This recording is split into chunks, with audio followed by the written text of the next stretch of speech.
Es por eso que siempre se tiene que ver el espectro, se tiene que ver cómo se encuentra la frecuencia de 2.4 para poder realizar un radioenlace, ¿no? O necesitamos altura probablemente para escapar de estas señales que ya se encuentran aquí, ¿no? O también buscar algún canal o un espacio libre que podamos encontrar para poder transmitir, ¿no? También. Entonces, esto es una parte que afecta a los radioenlaces en el tema de rendimiento, en el tema de velocidad también. Es por eso que nosotros debemos elegir dónde podemos desempeñar un radioenlace en 2.4 o en 5 GHz, ¿no? Para 2.4 yo por lo general lo recomiendo que sea fuera de la ciudad, ¿no?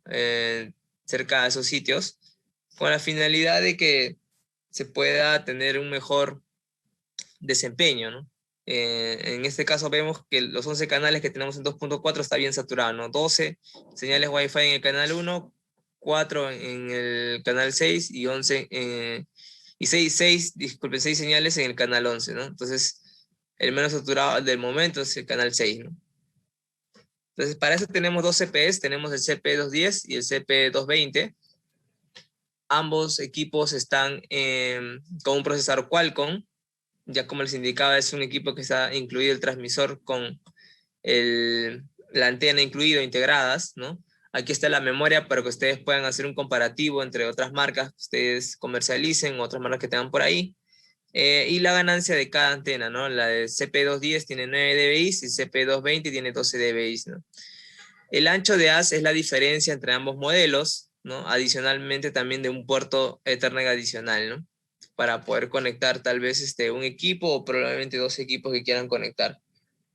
Entonces, vemos aquí la diferencia probablemente más clara, aparte de los dBi, es el tema del ancho de haz, que lo vamos a ver un poco más adelante, ¿no? ¿Cuál es la diferencia de tener un ancho de haz tanto en azimut como en elevación en mayor grado, ¿no? Ahora vamos a la banda de 5 GHz. En la banda de 5 GHz también nosotros podemos hacer radioenlaces usando este tipo de bandas, pero la banda de 5 GHz tiene múltiples espacios asignados, ¿no? Tenemos como que la banda 1, que es donde se mueven casi todos los equipos a nivel de Soho, ¿no? Tenemos la banda 2, también en esta parte se mueven varios productos Soho también, y la banda 3, que también se mueven algunos productos que son tribanda, ¿no? Entonces tenemos en este caso 3 bandas poder usar y una banda extendida adicional, pero quien define el uso de estas frecuencias por lo general es el ente regulador de cada país. Cada país define qué banda van a utilizar los routers, qué banda van a utilizar otro tipo de equipos y qué bandas se pueden usar, pero serían bandas licenciadas, ¿no? O bandas ofrecidas para un servicio público, pero privado, que pueden ser, no sé, la red de policía, la red de bomberos, etcétera, etcétera, ¿no? Entonces nosotros tenemos que ver ese tipo de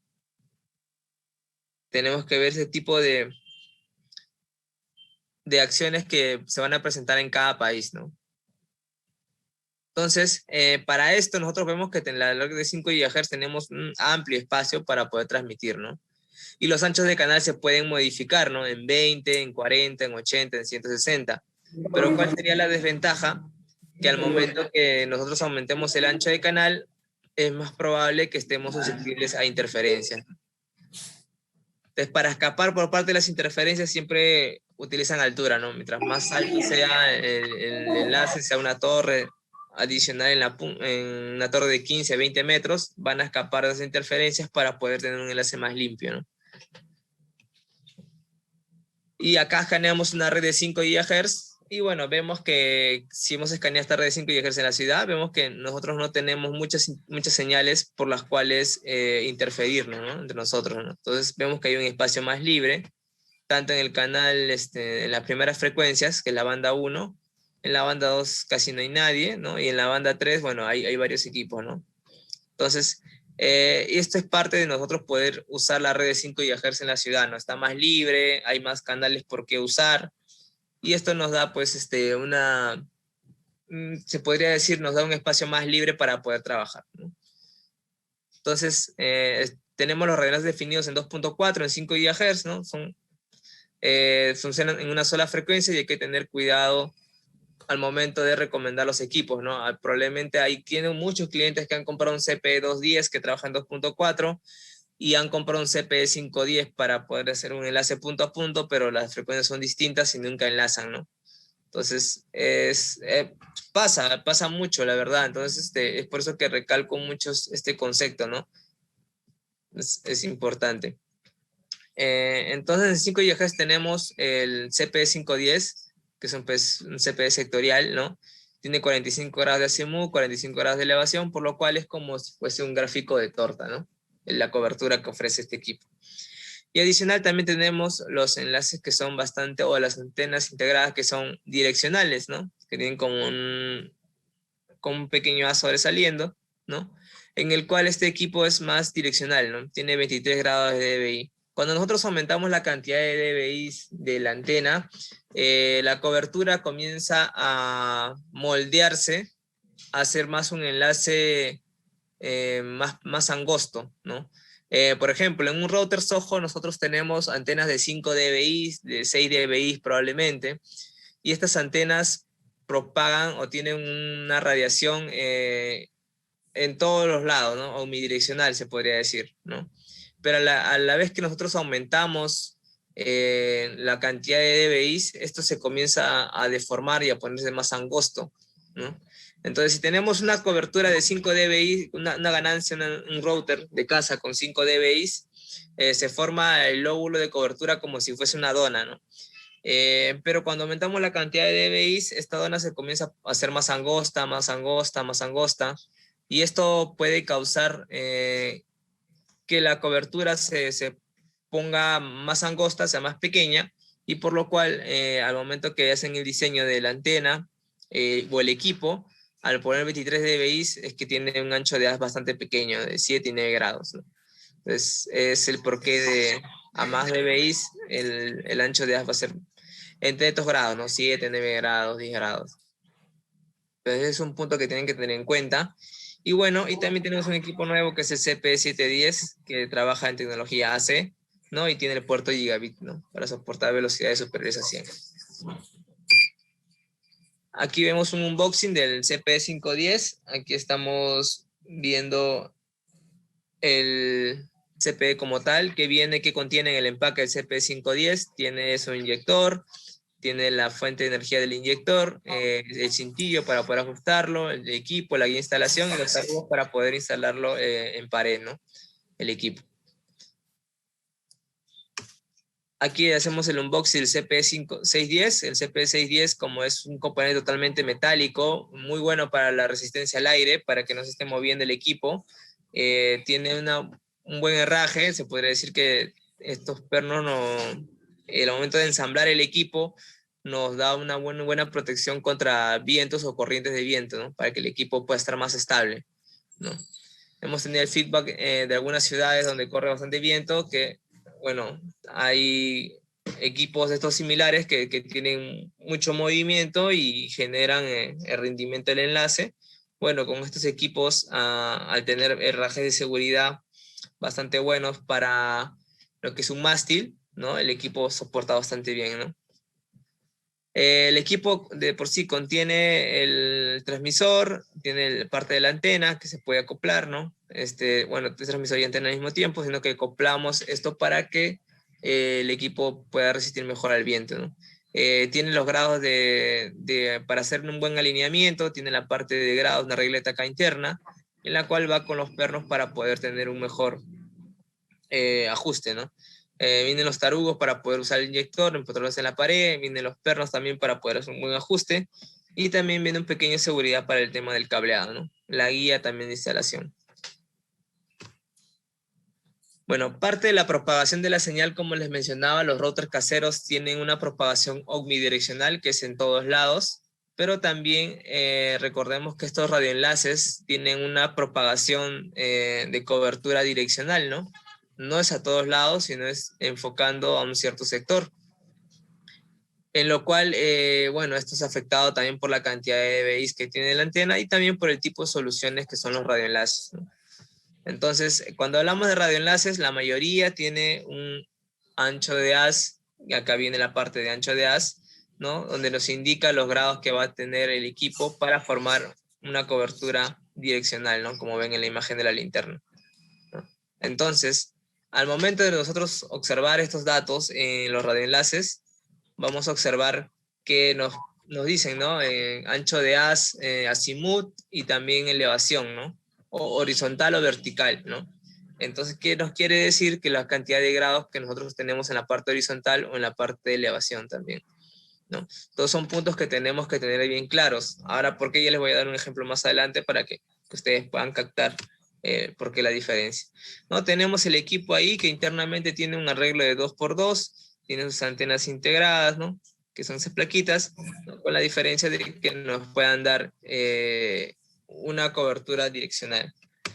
Nosotros cuando vemos el tema de cobertura tanto de forma horizontal, vemos que es 45 grados, entonces de forma horizontal en una línea de una dimensión, vemos que ese es el gráfico de cobertura que va a hacer el equipo, ¿no? Y si la analizamos del grado de elevación, que también es 45, vamos a obtener este gráfico, ¿no? Y nosotros cuando amoldamos las dos en un gráfico de 2D, vamos a observar que tenemos como un lóbulo o una cobertura, que probablemente lo que vamos a ver es esto. Es un lóbulo de cobertura tal cual, ¿no? Y aquí está el eje azimut y el eje de elevación, que son los ejes que nos indican las hojas técnicas para nosotros poder saber cuál es el ancho de haz de cada equipo, ¿no? Bueno, sería para el CP510, entonces para el CP610, que es más pequeño, el ancho de haz sería de 9 grados horizontal y 7 vertical, tendríamos un ancho de haz bastante pequeño, ¿no? Entonces he tenido clientes que han hecho lo siguiente, quieren probablemente tener señal Wi-Fi en el exterior, ¿no? Para un evento o tal vez para un club campestre o tener señal Wi-Fi en un equipo outdoor que pueda soportar probablemente viento, chorros de agua, arena, tierra, eso. Parte de esos clientes me han dicho que quieren un access point exterior, les recomiendo un exterior, pero más eligen el CP510 por algún motivo y comienzan a hacer la instalación. Y a veces cuando realizan la instalación me dicen, "Hoy no puedo conectarme al CP510, mi laptop, mi computadora u otro equipo". Y esto se debe a lo siguiente, ¿no? Viendo el caso ya directamente con ellos, es que no tienen el CP de forma alineada correcta por el tema del ancho de haz, ¿no? Entonces aquí vemos un ejemplo donde el usuario se quiere conectar, pero no está dentro de la cobertura o del ancho de haz del equipo, ¿no? Entonces cuando ya dirigimos el CP, lo alineamos un poco, ya tiene cobertura el equipo y entonces puede establecer la comunicación y el acceso a Internet. Entonces, este tipo de diseños o este tipo de aplicaciones se usan con los CP510 o los CP210 o 220, ¿no? Por el ancho de haz que tienen. Entonces, imagínense tener un CP610, ¿no? Y que el usuario aplique la misma solución, que me ha pasado también muchas veces, que el usuario se quiere conectar y me dice, no encuentro la red Wi-Fi del CP610. Y bueno, a veces yo pienso que es un enlace y al fin y al cabo simplemente lo colocó en la parte exterior de su casa y quiere conectarse a la señal Wi-Fi, ¿no? Entonces ahí es complicado, ¿no? Entonces, ¿por qué no se puede conectar el usuario? Bueno, simplemente porque el ancho de haz es bastante pequeño, necesita 8 grados, no se va a poder conectar. El usuario va a estar jugando con el equipo, ¿no? Va a estar como que buscando la señal donde se va a poder conectar. Entonces, esto hace que el usuario pueda tener inconvenientes, ¿no? Entonces, para usarlo de access point externo, outdoor, para una cierta área, no es recomendable el CP510 o el 220, los que tienen mayor ancho de haz, ¿no? Un punto que tienen que recalcar. Para el tema de radioenlaces, me he encontrado con muchos proveedores inalámbricos hace buen tiempo y también últimamente los quieren hacer punto multipunto o quieren comenzar su negocio de WIS. Siempre me han comentado mucho el tema de cómo tener un buen enlace, ¿no? Parte de ello yo le indico que es la zona de Fresnel, en el cual cuando nosotros hacemos un enlace, sea de 500 metros, 1 kilómetro, 1,5 kilómetros, nosotros tenemos que ver netamente la antena, ¿no? Nosotros estamos en la azotea del cliente, tenemos que ver nuestra torre, tenemos que ver nuestra antena, y aparte de eso tenemos que ver que de la línea de vista, 1,5 metros abajo o 1 metro abajo, no tiene que haber ningún tipo de interferencia, ¿no? ¿Por qué? Recuerden que estos equipos tienen un ancho de haz, ¿no? Que genera un glóbulo de cobertura, que es probablemente este dibujo que tenemos aquí, ¿no? Si nosotros vamos a obstruir esta parte del lóbulo de cobertura porque la señal viene en ondas, la señal no viene directa, la señal viene a través de este lóbulo de cobertura, ¿no? Como en tipo ondas. Si nosotros tenemos un obstáculo dentro de este tipo, el enlace va a tener que hacer retransmisiones, o sea, volver a enviar la información, ¿no? Y esto obviamente va a afectar en el enlace si tenemos muchos obstáculos, ¿no? Los proveedores inalámbricos que tienen experiencia, cuando ven este tipo de línea de Fresnel, ¿no? Ven la línea de vista y ven que hay algunos obstáculos que están por ahí, que pueden afectar su enlace, prefieren no instalarlo. ¿Esto por qué? Porque este cliente que van a instalar, que probablemente va a tener problemas, es un cliente que lo va a estar acosando, va a estar llamando a cada momento, ¿no? Diciéndole que el internet está lento cada 2, 3 días, ¿no? Entonces, los ICP que ya tienen experiencia prefieren no hacer la instalación, ¿no? Porque saben que van a tener esos inconvenientes, ¿no? O cuando exista viento, problemas, si hay un árbol cerca, este árbol va a poder afectar la línea de Fresnel o la zona de Fresnel, en lo cual el enlace va a bajar de rendimiento, ¿no? Se indica que es un 40% aproximado que te reduce el enlace, ¿no? Si tienes un enlace a un 80% de su capacidad, y esto es lo que has podido hacer por el tema de obstáculos, imagínate tener un obstáculo, ¿no? Esto puede reducirse hasta un 60-70%, y ahí es donde tienes intermitencia, latencia, o está muy lenta la red, ¿no? Entonces, es parte de ese tipo de soluciones, ¿no? Muchos clientes me han preguntado el tema de la distancia que puede hacer los enlaces, los CPEs. Nosotros en las hojas técnicas que visualizamos, ¿no? En las hojas técnicas verificamos que cada datasheet vemos que tenemos, por ejemplo, veo un datasheet de un radioenlace y dice 10, 15 kilómetros, otros radioenlaces que dicen 25 kilómetros, ¿no? Así tal cual como vemos aquí. Pero estos números o estas distancias que aparecen en las hojas técnicas, por lo general son de las pruebas de laboratorio. Se podría decir que estas pruebas de laboratorio se calculan matemáticamente y se calculan también en base a lo que el equipo nos puede ofrecer, ¿no? Como máximo, en un ambiente ideal. Pero la realidad no es así, ¿no? Ya bueno, las personas que tenemos experiencia en radioenlaces o hemos instalado radioenlaces, vemos que estas distancias no se cumplen para nada, ¿no? ¿Por qué? Porque, bueno, siempre el medio inalámbrico está afectado o es susceptible a interferencias, ¿no? O sea, lluvias, vientos, otros radioenlaces, ¿no? Factores ambientales también, ¿no? Como la lluvia y viento y también la neblina. La neblina también afecta mucho el tema de radioenlaces, ¿no? Mucho más en invierno, bueno, en algunas provincias o en algunas zonas, ¿no? Del país determinado. Entonces, el factor ambiental es un factor que sí nos afecta y entonces estas consideraciones no se toman, ¿no?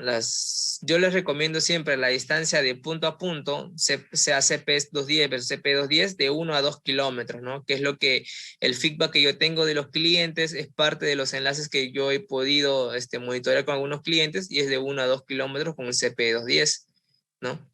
Es un rango promedio que yo les pongo, ¿no? El CP510 de 1 a 2.5 kilómetros, el CP605 de 1 a 3 kilómetros, el CP610 de 1 a 4 y el CP710 de 1 a 5, ¿no? Son distancias que se han testeado ya con clientes y son clientes que tienen enlaces a estas largas distancias. También en el tema de WIS, que sería una base estación, y en el lado del cliente un CP210. En este escenario también nosotros dependemos de la base estación. Hay bases estaciones que tienen 13 dBi o 14 o 15 dBi. Entonces tenemos que tener la distancia también de la base estación y nuestra estación como cliente. Yo a los usuarios de que son inalámbricos, los proveedores inalámbricos de internet o los que hacen punto multipunto, yo les recomiendo que su enlace esté casi en el rango de la misma distancia. Si tu antena estación base está instalada en tu sede principal, tus clientes tienen que estar a 1.5 la mayoría, 1.5 kilómetros o a 1 kilómetro, ¿no?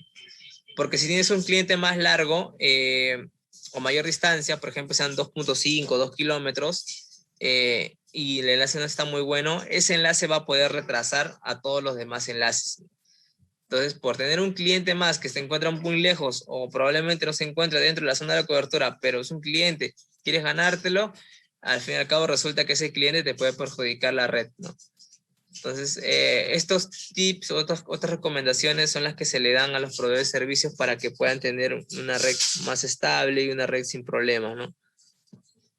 Esto es lo que yo recomiendo, de 1 a 1.5 kilómetros, CP210, el CP510 de 1 a 2 kilómetros, el CP605 de 1 a 2.5, el CP610 de 1 a 3 y el CP710 de 1 a 4, ¿no? Y siempre es muy importante observar el ángulo de cobertura o el ancho de haz, ¿no? Tanto horizontal como vertical. Acá se los dejo como dato para que ustedes lo puedan tener de referencia y cuando un cliente les pregunte algún tema con los radioenlaces, ustedes ya pueden tener información ahí a la vista, ¿no?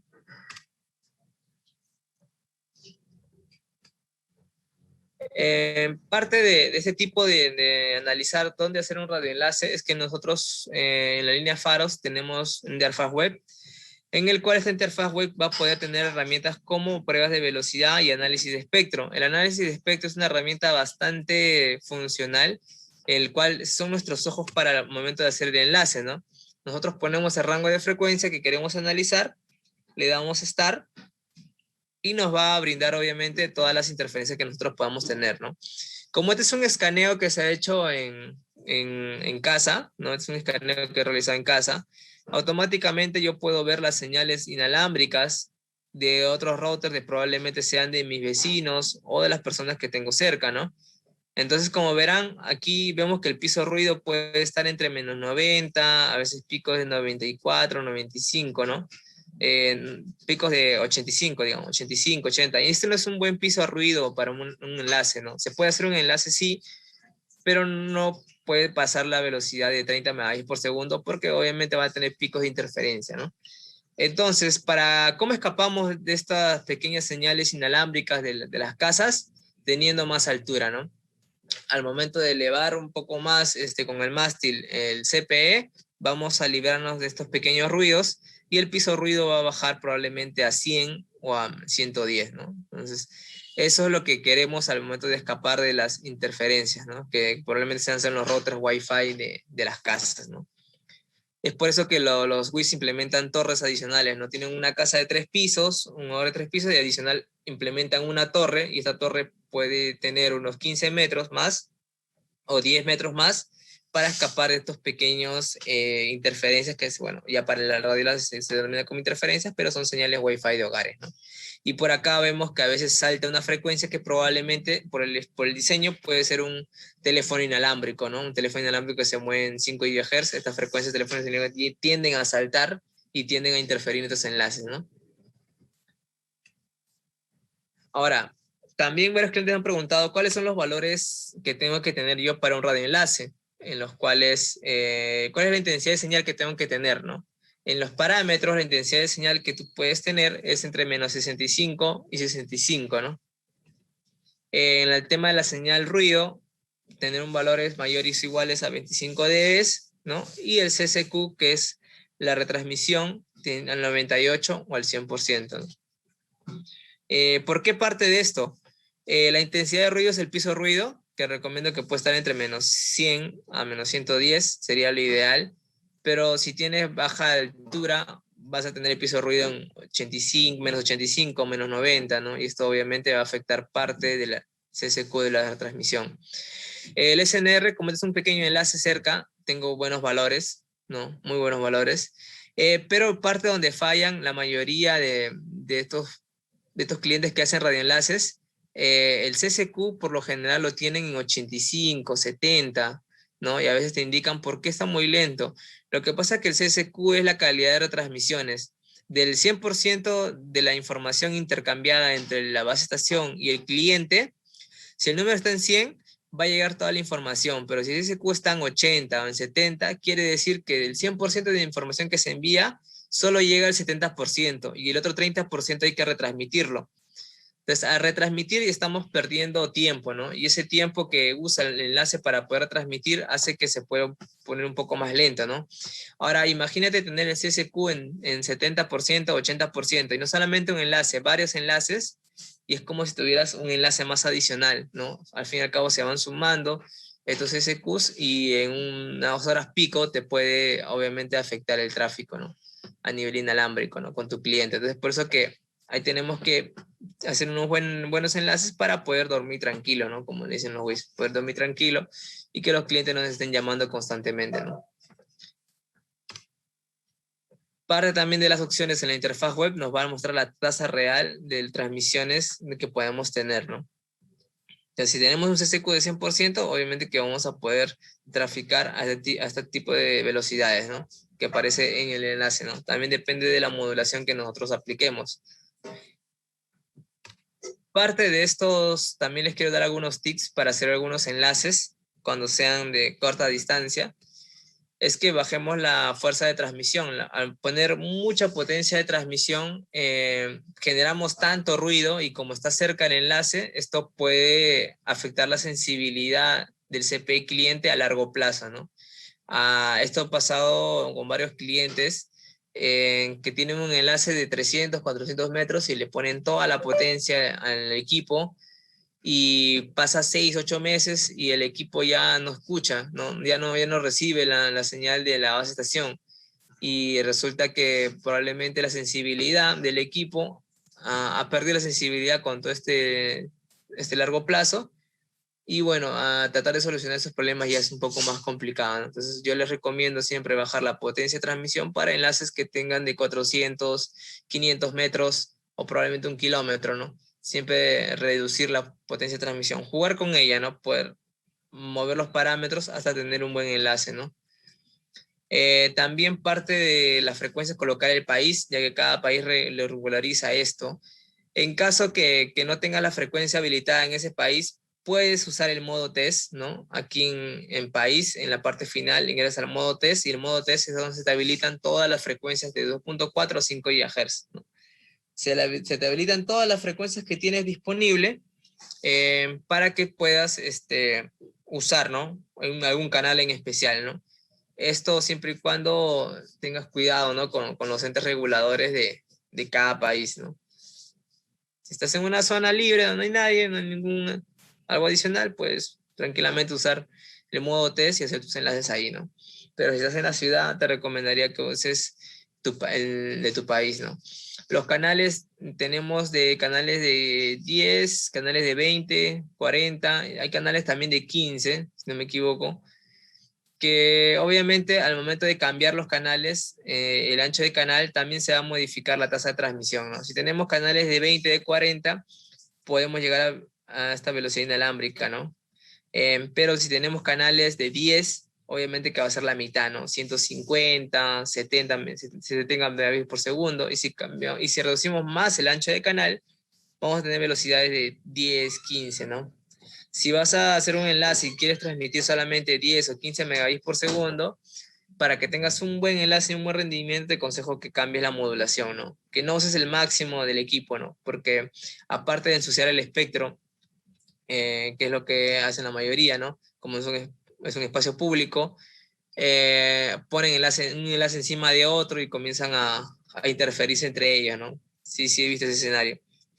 Y bueno, acá la potencia de transmisión la ajusté a 1 porque es un enlace que estoy haciendo relativamente muy cerca, ¿no? Y el max string que ya lo vamos a ver más adelante, ¿no?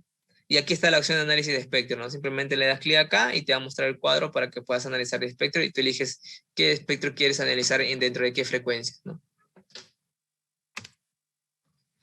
Y bueno, y acá están los anchos de canal, tenemos de 5, 10, 20, 40 y 20-40 mixto. Pero esto va a ser de acuerdo al espectro, ¿no? Si tienes muchas interferencias o muchas señales ahí y tienes un pequeño espacio, puedes hacerlo en 5 MHz también. Pero son velocidades bajas ya, ¿no? Hablamos de 10 megabits por segundo o 8 megabits por segundo. ¿No? Y el canal de 10 ya nos puede generar velocidades de 30, 25 y 20 ya nos da velocidades superiores, ¿no? 60, 50, por ahí. Obviamente depende también de los factores que tenemos adicionales. Aquí tenemos en el chat. Bueno, si tienen consultas, las pueden realizar a través del chat o también a través del audio, ¿no? Pues están disponibles para poder conversar, ¿no? Ustedes habilitan el micro o si tienen alguna consulta, me pueden escribir por el chat, ¿no? Así yo lo puedo ver y podemos conversar respecto a alguna parte que no ha quedado bien clara, ¿no? Hola Jairo, Hola, ¿qué ¿alguno tal? de mis compañeros tiene alguna consulta? Porque se van a hacer preguntas respecto a la charla. Por el momento no, por el momento no tengo consultas, entonces probablemente esté claro hasta aquí, ya lo conocen probablemente, o en caso que si tienen alguna pregunta que se pueda hacer más adelante, me la pueden hacer, no hay ningún problema, ¿no? Estamos para apoyarlos en esa parte, despejar las dudas, conversar y, bueno, tener más información sobre ese tema. Bueno, entonces continuamos con la parte de faros control. Así como también tenemos nuestros enlaces, ¿no? Ya a nivel técnico podemos tener los enlaces, subir a la azotea, poner el mástil, ¿no? Alinearlo, que el alineamiento es donde se dura más en la instalación, ¿no? Tenemos que alinear la antena para poder ver que esté bien enlazada, ¿no? A veces para modificar, que es parte de lo que me han preguntado algunos proveedores, es cómo mejoro el CSQ, ¿no? O cómo mejoro el SNR, o cómo mejoro el parte de ruido. Lo puedo hacer a través de la alineación. ¿Qué cosa quiere decir la alineación? Es que tenemos que nosotros mover la antena probablemente 1 grado, 2 grados más a la izquierda, o probablemente un poco más de altura, ¿no? Entonces, este tipo de alineación es lo que tarda más en la instalación, ¿no? Eh, es un arte la alineación, en serio es un arte porque hay varios proveedores que se demoran hasta 2 horas para alinear una antena, ¿no? Y ese tiempo invertido en realidad lo vale porque esa alineación ya no vas a tener inconvenientes con el cliente, ¿no? Es parte de lo que ellos también me comentan, ¿no? Y ahora, bueno, ya yo tengo mis enlaces y están todo bien, pero yo quiero hacer algunas tareas en mis enlaces, quiero reiniciarlos, probablemente hacer un cambio de una configuración, algo adicional, ¿cómo los puedo administrar? Para eso nosotros tenemos la herramienta de Faros Control, que es un software gratuito de TP-Link, en el cual aquí en esta pequeña interfaz estoy haciendo un descubrimiento, ¿no? Entro a Faros Control, que es un pequeño programita, que corre en Windows como en Linux, lo habilito, me habilita esa interfaz web, yo puedo poner Discovery para poder escanear todos los enlaces que tengo en la red, ¿no? Entonces acá comienza a hacer el escáner y acá ya me está mostrando 2 equipos, el CP51605 con sus respectivas IPs, ¿no? Entonces esto nos va a permitir que yo pueda gestionar estos equipos. Puedo crear grupos en los cuales estos grupos puedo insertar a todos los clientes ahí, ¿no? Tengo un grupo de clientes y tengo todos mis clientes ahí con cada dirección IP. Entonces, ¿qué puedo hacer? Puedo hacer tareas como reiniciar los equipos de forma remota. Por ejemplo, quiero que se reinicien los equipos a las 4 de la mañana. Puedes programar ese horario. Lo puedes programar para que los equipos se reinicien y estén más refrescados y no estén saturados, ¿no? Probablemente en el transcurso del día. Entonces, podemos realizar este tipo de acciones también. Adicional a esto, podemos generar gráficas también, ¿no? Las gráficas en las cuales nos van a indicar cuál es la tasa de transmisión, la tasa de recepción, cuánto es el CPU, ¿no? De cada CPE que tenemos, ¿no? Verificar el SNR, el CCQ, de una forma bastante amigable con las gráficas, ¿no?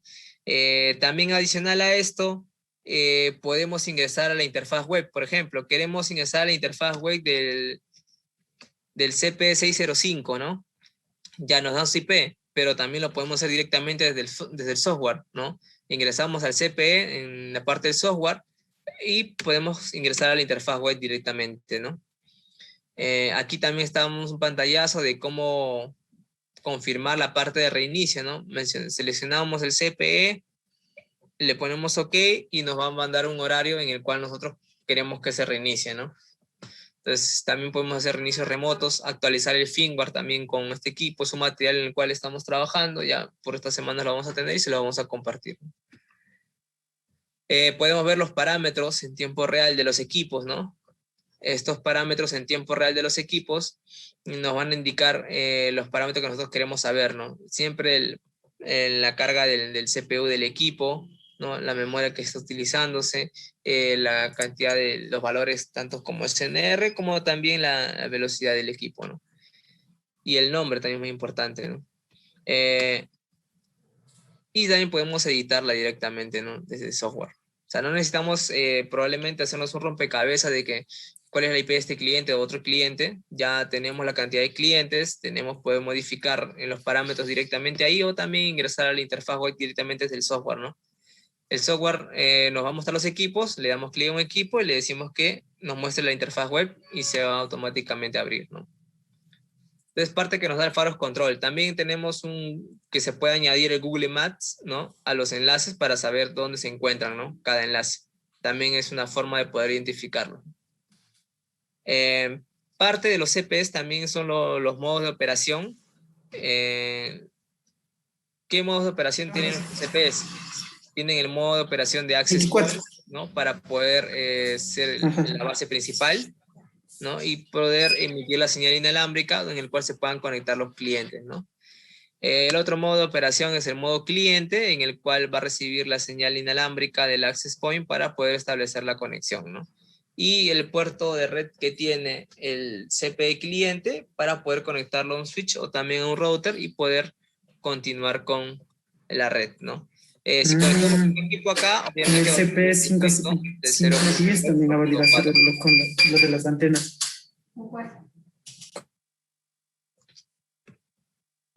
También tenemos el modo de operación de AP Router cliente o modo WIS, como se le conoce. Es para que el CPE pueda recibir la señal de la base estación principal y al momento de hacer la conexión interna va a crear una nueva red, ¿no? Va a crear una nueva red para que el cliente pueda navegar en esa nueva red y si acaso existe un conflicto, solamente el conflicto queda aquí y no pase a afectar la red del proveedor inalámbrico, ¿no? Esta es la mayoría que usan el modo AP Router cliente, en el cual se conecta y te genera una red aparte para el usuario final, ¿no? El otro modo de operación es el modo AP Router, es para los clientes que deseen usar el CPE como si fuese un access point outdoor, ¿no? Para que puedan conectar sus laptops, sus tablets, smartphones, etcétera, etcétera, ¿no? Que lo usan mucho estos equipos, no sé si es un tema referente al precio o a la facilidad de configurar el equipo, pero se ve mucho en ese tipo de escenario, ¿no? Que usan el modo AP Router como si fuese un access point externo, ¿no? Ya que va a funcionar como un router inalámbrico tal cual, pero para la parte externa, ¿no? Bueno, y aquí vamos a ver el protocolo TDMA. ¿Qué significa el protocolo TDMA? Bueno, es un protocolo que nos va a permitir asignar ranuras de tiempo o cada tiempo definido para cada equipo, ¿no? En este caso tenemos 4 clientes, ¿no? Tenemos la oficina, la fábrica, el hotspot y la residencia. Estos 4 se comunican con una base estación principal, ¿correcto? En este caso, la base principal está recibiendo información de los 4 clientes, ¿correcto? Pero la base estación recibe múltiples informaciones. Puede ser que oficina, fábrica y residencia estén transmitiendo al mismo tiempo, ¿no?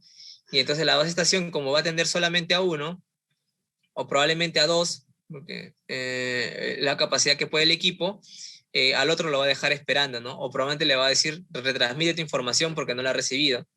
Entonces, para evitar ese tema de retransmisiones constantes, es que se aplica el protocolo TDMA, que lo que hace este protocolo es asignar tiempos, como digamos en una conversación, si todos hablamos al mismo tiempo, vamos a escuchar la voz de varias personas y nunca vamos a tener la información tan clara.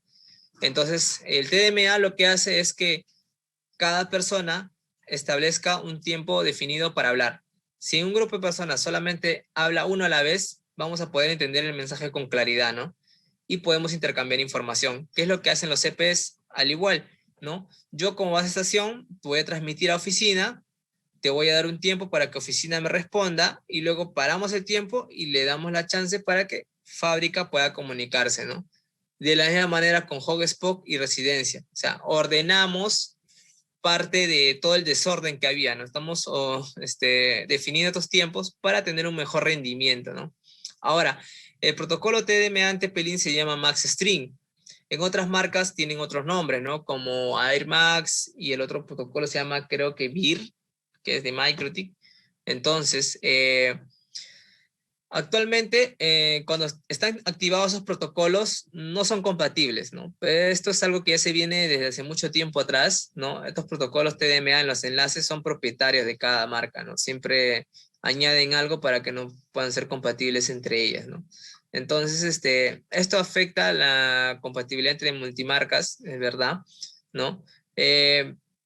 Pero es algo que ya se tiene trabajando hace muchísimo tiempo atrás, ¿no? Es algo que ya está definido, así es el tema de radioenlaces, y bueno, parte de esto es si nos estamos alineando a lo que actualmente ya existe, ¿no? Entonces, cuando quieren enlazar un enlace de una marca y otra, tienen que desactivar el protocolo TDMA para poder conectarse, ¿no? ¿Cuándo se usa el protocolo TDMA? Cuando tenemos múltiples clientes, ¿no? Cuando tenemos más de 4 clientes o más de 3 clientes, no, 4, y a partir de 4 clientes a más, podemos usar el protocolo TDMA, ¿no? Ahora, vamos a ver los escenarios, ¿no? Hay escenarios que comentan mucho los clientes, qué tipo de escenarios, dónde puedo usar el Faros Control o dónde puedo usar la solución Faros de TP-Link. Bueno, la solución más llamativa y bueno, la más conocida de TP-Link es el tema de videovigilancia, ¿no?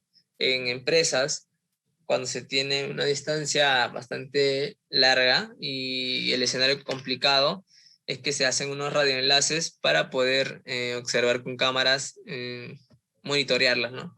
Se coloca un panel solar para que pueda recibir la alimentación y encender la cámara como encender el CPE, ¿no? Y el CPE poder hacer un enlace hasta la oficina central y poder monitorearla a través del personal de seguridad. Desde la solución típica que tiene TP-Link con los CPs 220 y los CPs 210, ¿no? Otro escenario es el tema de las fincas o probablemente los grandes agriculciones, se puede decir apicultorios, donde se tiene mucha distancia, ¿no? Acá, donde se cosechan uvas, manzanas, plátanos, se tienen grandes hectáreas, ¿no? Es un gran espacio en el cual la oficina central se encuentra en la entrada, pero por el otro extremo se encuentra el área de laboratorio, por el otro lado se encuentra el área de sanidad, por otro lado se encuentra el almacén, y estos se tienen que estar interconectar, ¿no? Con la base principal, ¿no? Con la sede principal. Entonces, aquí usamos mucho los radioenlaces, ¿no? Este tipo de soluciones es bastante implementado en este tipo de empresas, ¿no? Donde se tiene la agricultura, es bastante sencillo implementarlos, ¿no? Porque no se tienen interferencias ni nada. Y bueno, es más libre hacer los enlaces, ¿no? Sin ningún problema, ¿no? Entonces, estos son los típicos escenarios que tenemos en TP-Link para los enlaces, ¿no? Un CP510 lo que recomiendo como principal por el ancho de haz que tiene, ¿no? Estamos hablando del ancho de haz que tiene 45 grados, ¿no? Esto nos beneficia a que los CP610 se puedan conectar como cliente, ¿no? Entonces, lo recomiendo, CP510 con CP610 es una solución bastante recomendada porque son 2x2, ambos mismo. Y bueno, y el 605, en caso de que quieras usar este tipo de soluciones, también lo puedes realizar. Un tema de más económico, ¿no? Otro evento también es cuando se quieren hacer actividades en la parte externa, ¿no? De la casa, pero no se tiene internet, podemos recibir el internet de otro sitio a través de un enlace punto a punto y poder conectarlo a otro CPE que va a funcionar como modo AP router, ¿no? Y poder ofrecer el servicio de Wi-Fi en la parte externa de la vivienda, ¿no? También hemos tenido clientes que lo usan para eventos puntuales, ¿no? Colocan un CP para recepcionar y otro CP para la parte outdoor, o simplemente recepcionar y colocar un router para que te dé señal Wi-Fi, ¿no? Esto va a depender de qué tipo de ambiente sea, ¿no? Si en la parte externa o en la parte interna, ¿no? Entonces, para estos escenarios también hemos aplicado este tipo de soluciones, ¿no? CPs que son bastante rápidas, de implementación muy rápida. Otro escenario también que tenemos es el escenario que ya me habíamos observado, ¿no? El tema de los CPEs, que cuando un cliente adquiere un CPE, por lo general piensan que te va a dar la cobertura en todos lados, pero el equipo simplemente por el ancho de haz ofrece la cobertura a un cierto sector, ¿no? Entonces hay que alinearlo y decirle que, bueno, recomendarle los que tienen mayor ancho de haz, ¿no? Tanto el CP 510 como el 210 o el 220, ¿no? Y bueno, y cuando tenemos un CP610 siempre hay que decirle al cliente que es un equipo bastante difícil para usarlo como access point, ¿no? No es recomendable. Entonces, pero los CP610 direccionales son para enlaces punto a punto.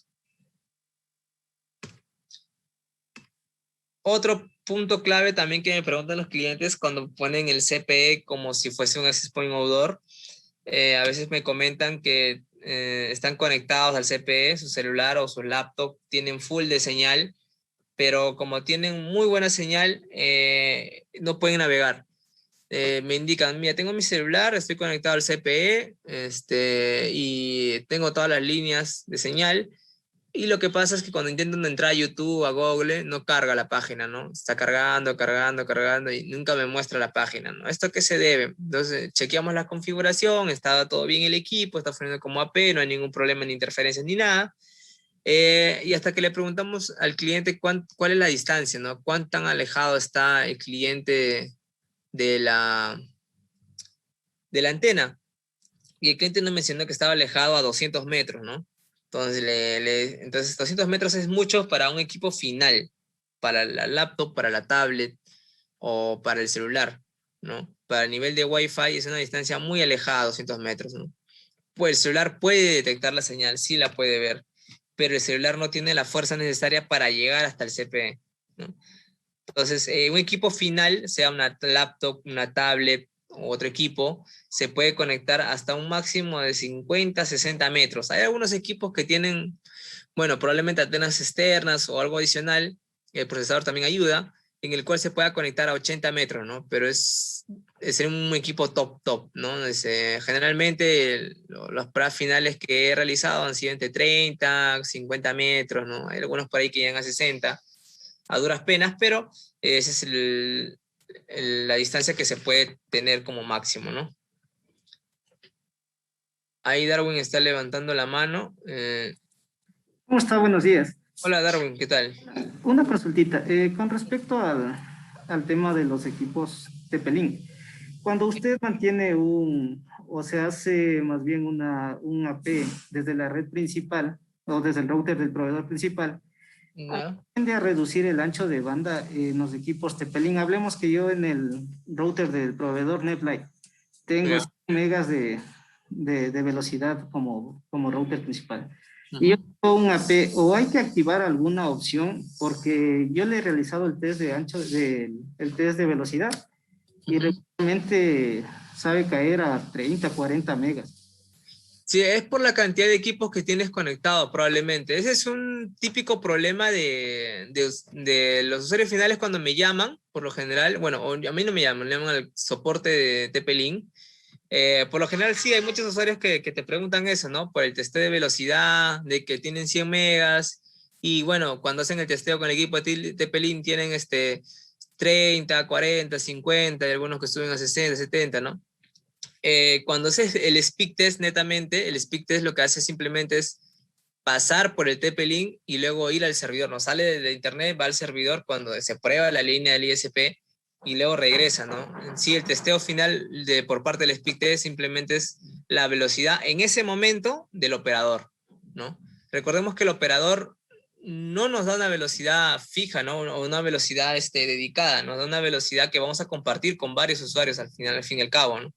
Que cuando hacemos un speed test directamente desde el router, sí podemos tener esa velocidad de 100 megas, pero cuando conectamos un access point, este access point se toma como si fuese un equipo más. Si nosotros tenemos 3 equipos o 4 equipos más conectados a la red, lo que hace el router principal es comenzar a probablemente dar un margen de ancho de banda a cada uno. Y cuando nosotros desconectamos todos los equipos, o sea, así no está requiriendo internet, vemos que la velocidad mejora. Otro punto puede ser el tema de cambiar de canal, pero no afecta tanto el cambio de canal.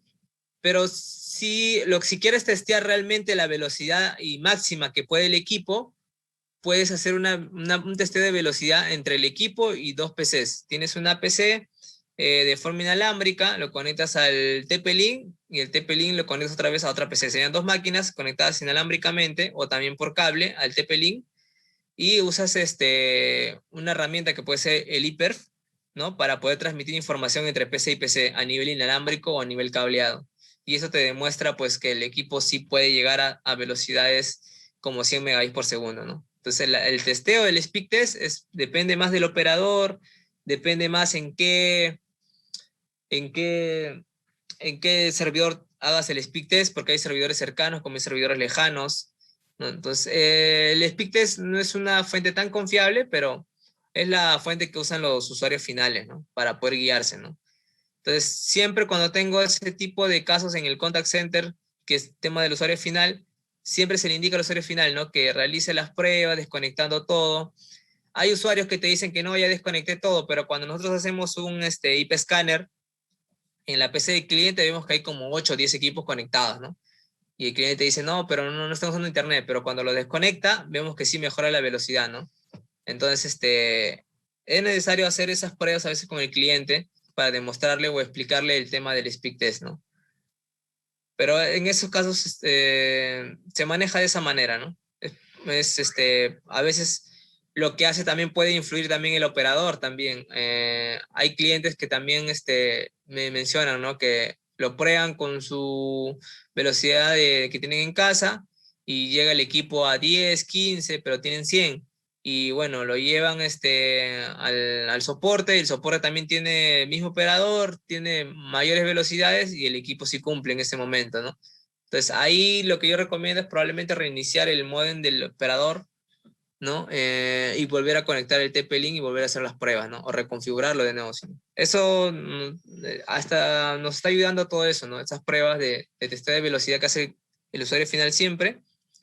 No, hacemos esas pruebas y ya y el cliente ya queda como que conforme con la respuesta, ¿no? A veces reinicia el módem principal del operador y ya se regularizó todo, o desconecta los equipos, comienza a hacer el testeo de velocidad y le llega al 80%, 70% de lo que tiene contratado, que es una velocidad ya bastante de acuerdo al cliente, ¿no? Le explicamos que no va a llegar al 100%, que solamente va a llegar un 70, 80%, ¿no? Siempre y cuando estén todos los demás equipos desconectados, ¿no? Y nos dicen que sí, no hay ningún problema con eso. Pero es parte de las pruebas que hacen los clientes finales, ¿no? Hay otra pregunta ahí, creo, de Daniel. ¿Daniel? Sí, hola, ¿qué tal, Jairo? Buen día. Hola, Daniel. Sí, específicamente, ¿cuál es la tasa máxima de transmisión en esta serie de equipos de TP-Link? ¿Sí? Utilizando el mayor ancho de canal de estos modelos. Eso por un lado. Y la otra pregunta es, en lo que es la conexión Wi-Fi para conectar un dispositivo final a las antenas, ¿es directamente la conexión o en las antenas se tiene que hacer algún tipo de configuración habilitándolo o deshabilitando para que se pueda dar esta conexión? ¿O simplemente es tal como está configurado como una conexión, digamos, entre antena a antena o para dar Wi-Fi? No sé si me entiendes la pregunta. Sí, a ver si me si se entendía y lo explico directamente de aquí. La primera pregunta era sobre...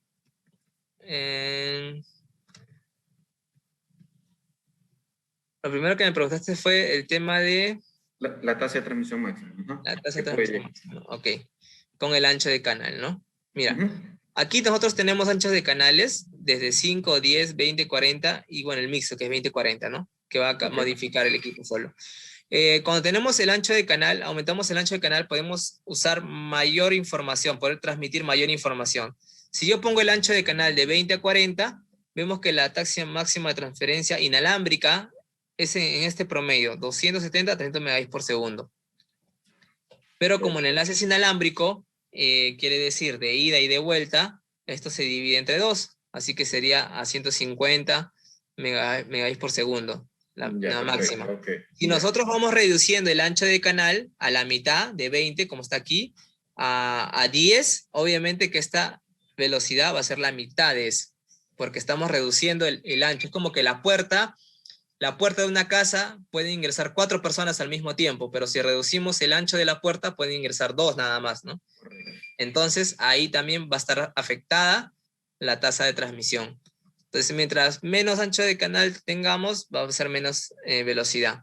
Entonces, como te digo, hay clientes que dicen que quieren transmitir 15 megabits por segundo, pero usan todo el ancho de canal y usan la máxima potencia. Y como hay mucha interferencia, su enlace está variable, ¿no? A veces tiene buena velocidad, a veces no, a veces se cae el enlace, etcétera, etcétera, ¿no? Entonces, si vamos a usar 15 megabits por segundo, podemos ajustar el ancho de canal a 10 para que tenga menos ancho de canal, pero va a tener una buena velocidad y un enlace mucho mejor. Entonces, ahí es donde escapamos de las interferencias, ¿no? Sea por altura o escoger un ancho de canal que esté libre, espacio por ahí, para poder transmitir. Eso sería respecto a la primera. La segunda pregunta que me hiciste era sobre el modo de configuración. Bueno, nosotros tenemos el modo de configuración, modo Access Point, que también puedes conectar tus dispositivos finales aquí, o también puedes usar el modo AP Router, ¿no?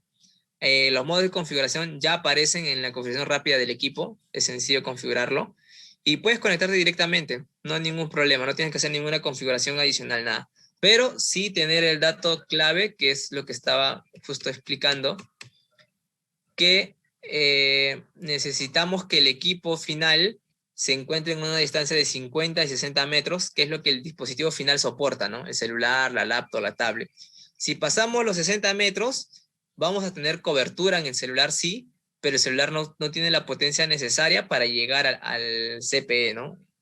Entonces, ahí es un problema muy recurrente con los clientes, que te dicen, mira, tengo buena señal Wi-Fi, llega el equipo, todo, pero están como a 150 metros, 200 metros, ¿no? Entonces, el CPE puede llegar a muchísimo más, pero el dispositivo final es quien no tiene el alcance o el poder necesario para comunicarse, ¿no? Entonces, este escenario siempre me ha repetido muchas veces.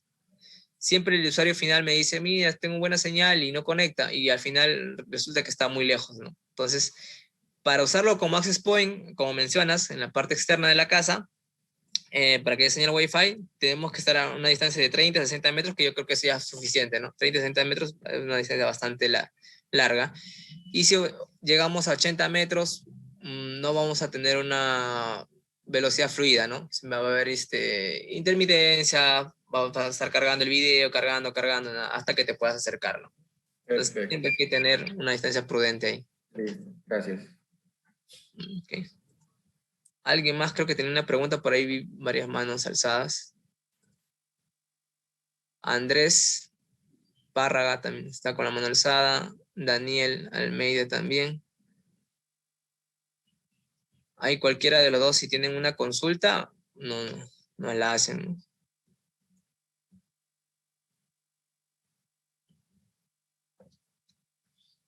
Bueno, este es un punto bastante importante.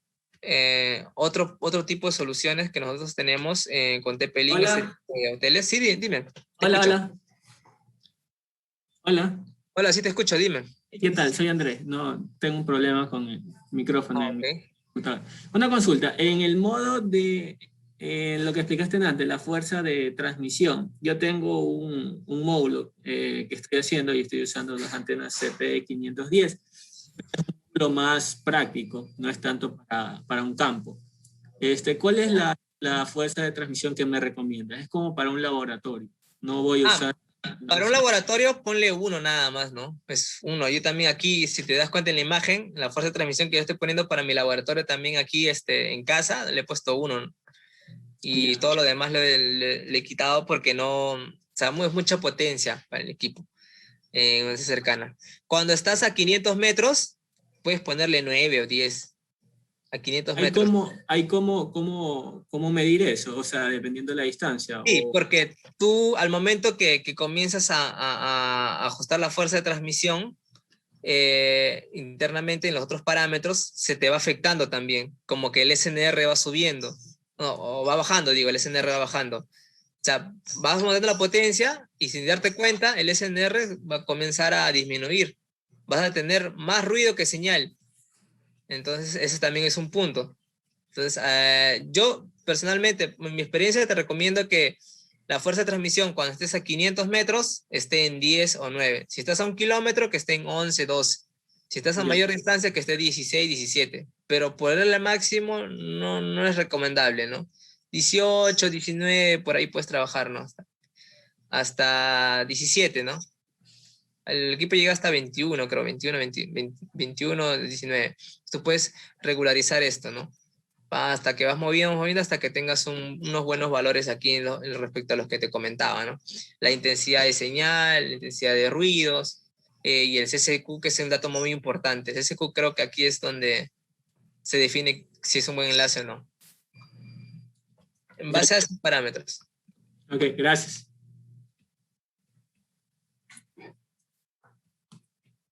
Si alguien tiene una pregunta, ahí puede aprovechar.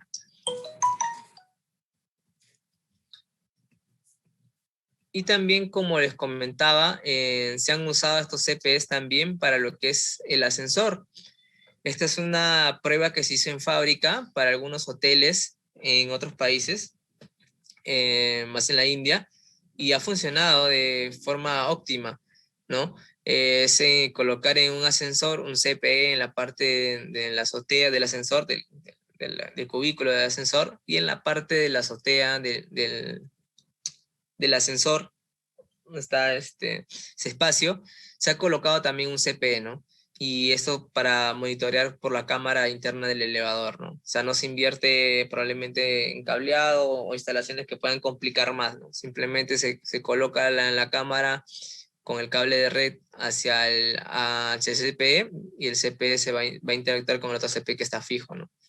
Entonces, esta solución por lo general, yo sí lo veo factible, porque aparte de ser la ruta del ascensor de unos 5 o 6 pisos, yo sí lo veo factible. En fábrica lo han testeado y le ha ido muy bien. Es una solución que ellos recomiendan particularmente. Entonces, bueno, ya a ellos, como han hecho sus pruebas y lo han implementado y ha quedado ok, es que también es un escenario que yo se los incluyo aquí, ¿no? Entonces, para el tema de solución de ascensores, ¿no? Es una solución bastante rápida, la verdad. No veía venir esa solución, pero ya como lo mostraron, sí es una solución bastante factible, ¿no? Para ascensores. Y rápida también, ¿no? Se conecta el AP fijo al switch al NVR, y para poder monitorearlo. Después, una cámara está bien. No creo que tenga problemas en la parte de transmisión ni nada, ¿no? Y el ascensor se va a estar moviendo fijamente. Entonces, yo lo veo una muy buena solución. No lo he testeado, lo he hecho fábrica, pero dice que funciona muy bien, ¿no? Entonces es una solución más alternativa para el tema de ascensores también, ¿no? Entonces, hasta aquí serían los escenarios que hemos visto. Hemos visto múltiples escenarios, ¿no? Tanto la parte del ascensor, la parte de este es un caso bastante recurrente que probablemente les va a tocar. Esto es fijo que les vaya a tocar este escenario. El tema de la distancia del equipo final.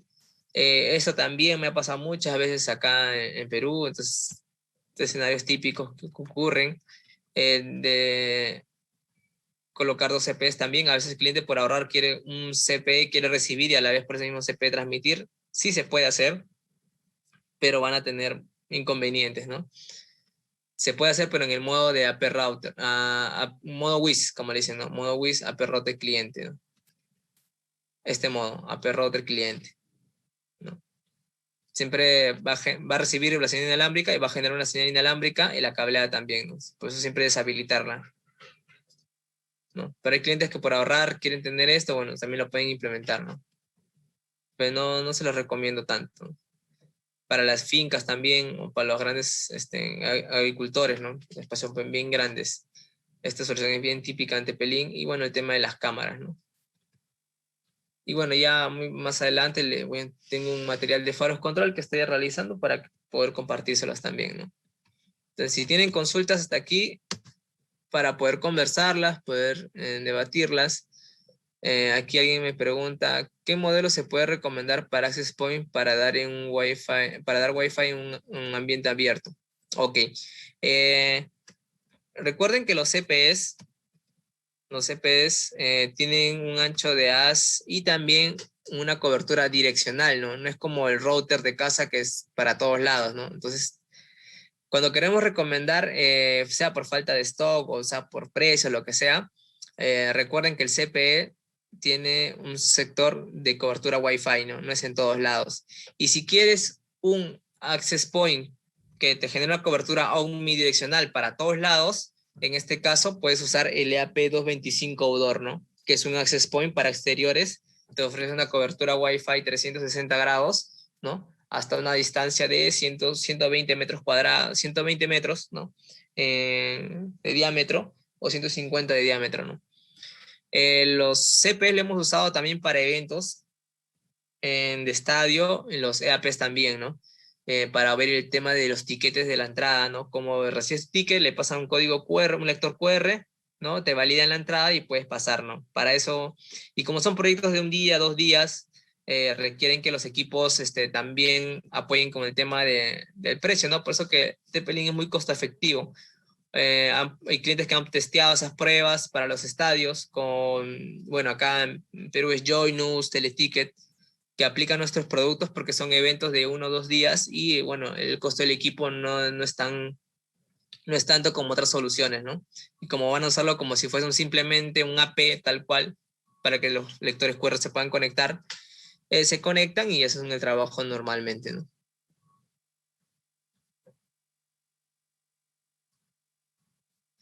Para los CPEs, como había indicado, esto está al inicio de la presentación, los CPEs, como son soluciones inalámbricas de largo alcance, funcionan y trabajan solamente en una frecuencia. O trabajan en 5 GHz,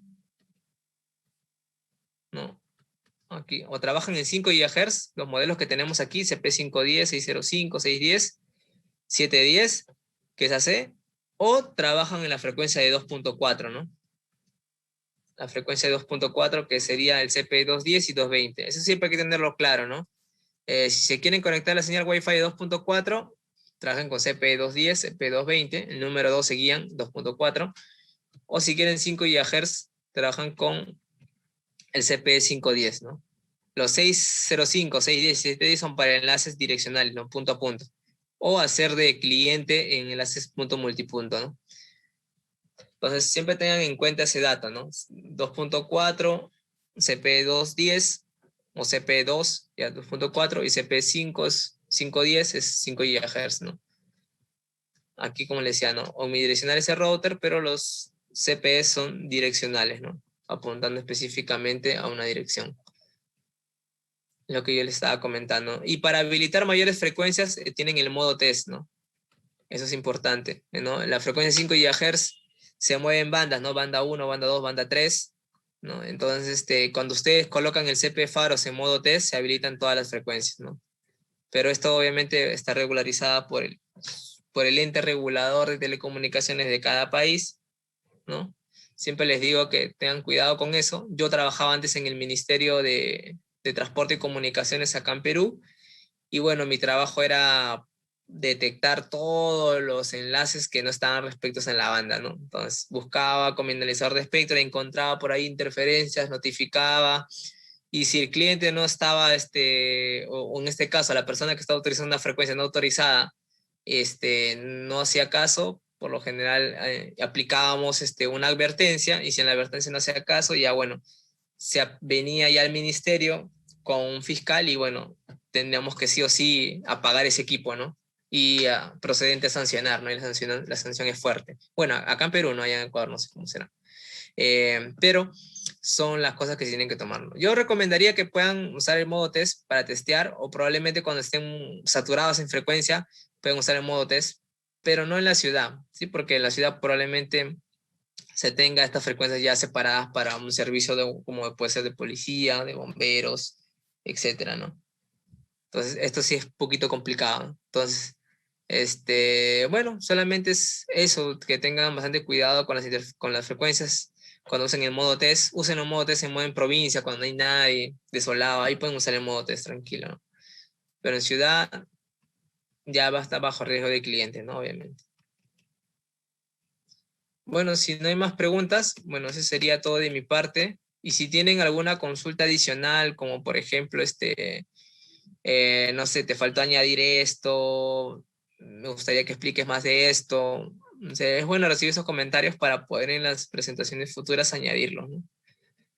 Ustedes me indican en qué parte hay que detallar, y ahí estamos en la próxima presentación, tanto para ustedes como para otros clientes, tener esa retroalimentación, ¿no? Bueno, eso sería todo de mi parte. Que tengan un buen día. Y si tienen algunas consultas, bueno, es ahora, ¿no? Aprovecho.